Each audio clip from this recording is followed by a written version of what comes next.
Now we'll take a look at some aldehyde and ketone nomenclature practice problems. Uh, Both aldehydes and ketones are going to make one of the more difficult parts of nomenclature a little bit easier, the numbering question, because they take priority over all of the functional groups we've learned up until this point. So that means that in order to determine the numbering for a ketone, we base it only on the ketone. Aldehydes are even easier because the aldehyde carbon will always be carbon number 1. So in this case, we have our longest chain clearly going straight down the middle. And we're going to number it from right to left. And we're going to do that because it's going to give our carbonyl carbon the lowest possible number. Had we started on the other side, that carbonyl would be showing up at carbon 6. 6, obviously higher than 2, would not be the correct naming. So this carbonyl is at carbon 2. Our abbreviation or our naming for a ketone is found right in the name of the ketone, ONE. So heptane, 7 carbons, becomes heptanone. And we put that number right in the middle of the name. In this case, we wouldn't need to. In this case, we can get away with saying 2-heptanone. But as we move on to some of the other problems here, where other functional groups are also going to be in our parent name, in those cases, we have to use the number internally. And so I always recommend, when you're learning, do everything this way for consistency, and that way you won't struggle when you get to the more complicated examples. The only substituents in this compound are the 2 methyl groups. So we have 4,5-dimethyl. And then again, in order to keep these videos at a manageable length, stereochemistry is something that you should have a lot of experience with at this point. We'll make sure we point out the chiral centers, but we aren't going to go through all the details of R and S here. But we do have those 2 chiral centers at 4 and 5, and you can work through those to find we have 4S and 5S.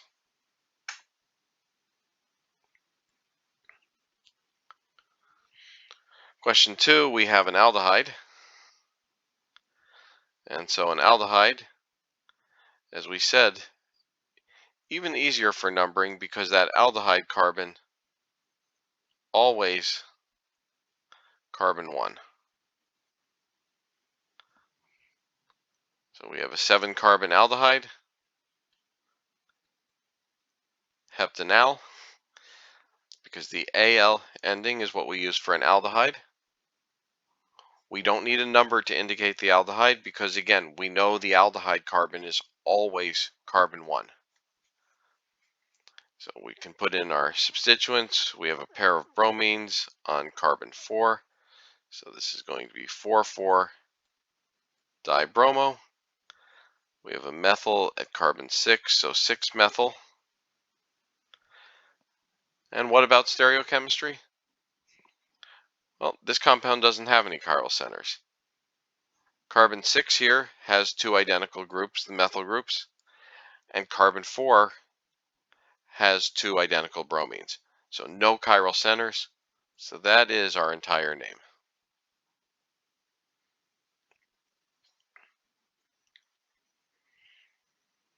Questions 3 and 4, we're going to see some examples of cyclic carbonyls.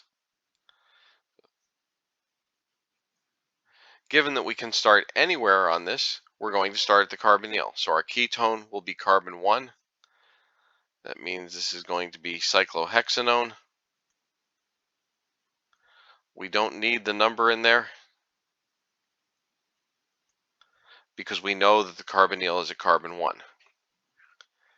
Now, we do need to figure out which way to go, left or right. If we go to the left, our first substituent is on the 3rd carbon. If we go to the right, our first substituent is on the third carbon. But if we go to the left, our second substituent is also on the third carbon, which is going to make that better than going to the right. So we have a bromine at 5. And then we have the 3 methyl groups at 3, 3, and 4.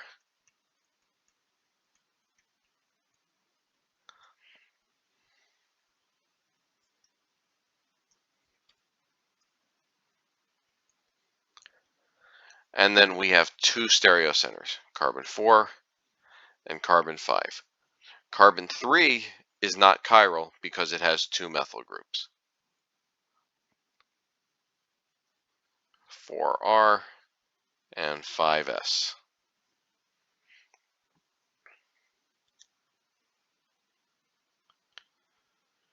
Question 4, we actually have 3 separate carbonyls. And so the numbering that's going to work here is to start down here.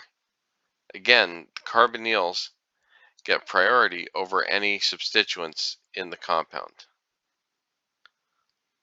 So we could start where we did. The other option was we could have started up here and gone clockwise.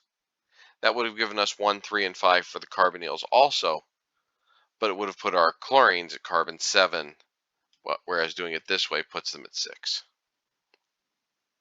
So we have those 2 chlorines, 5,6 dichloro. We have a 7-membered ring, so that's going to be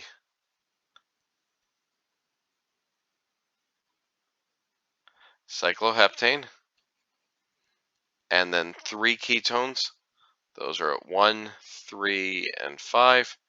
So we take our ending for ketone, which is ONE, and we put tri in front of it to show that there's 3 ketones. So cycloheptane 1,3,5 trione.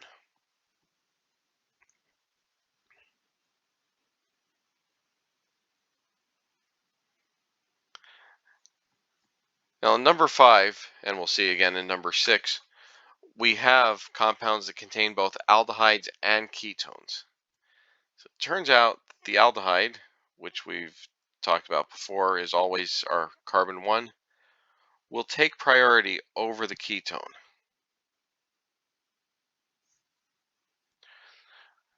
And so 9 carbon chain means we're dealing with nonane.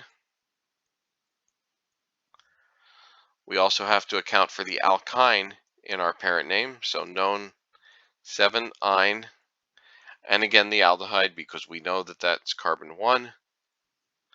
Although before we do that, we don't want to forget our alkene, which is a carbon 4.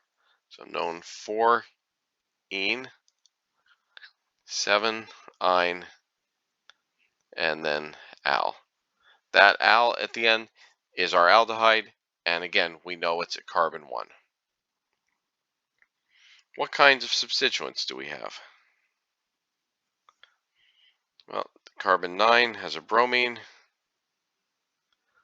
Because there's a lot of them, what we're going to do is just list them out, then we can worry about alphabetizing later. Carbon 6, we have an alcohol, so 6-hydroxy. 3, we have the ketone, so 3-oxo. And then at carbon 2, we have a pair of methyl groups. So our bromine comes first, 9-bromo. We follow that with 9-chloro. After that, we have the H for 6-hydroxy, M for methyl,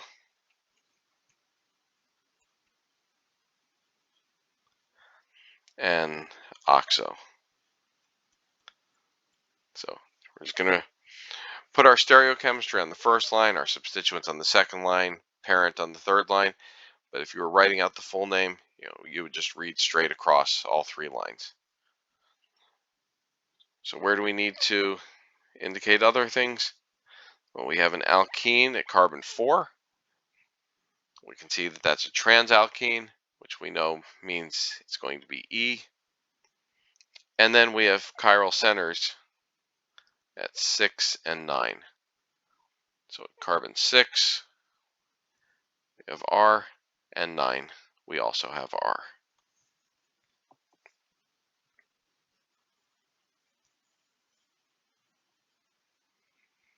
All right, one final example here.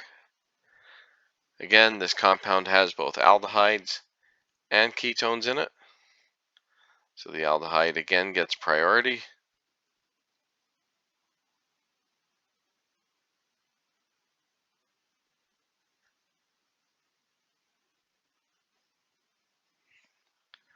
Nine carbons again.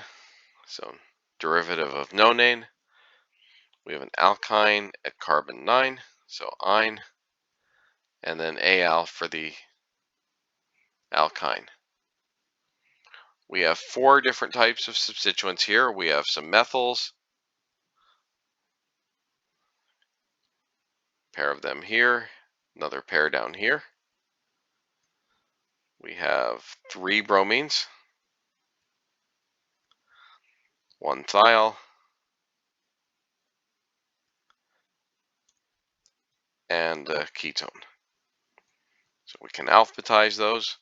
Again, the 3 bromines, 4, 4, 5, tribromo.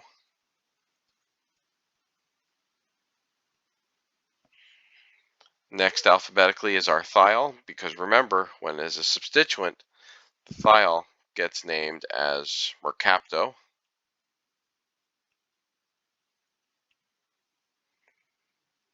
Those methyls are next. There's 4 of them. So good opportunity to review your prefix for 4. Over my years of teaching, I found this to be the most commonly forgotten numerical prefix. So that's tetramethyl. And down on the next line, we'll continue with 3-oxo.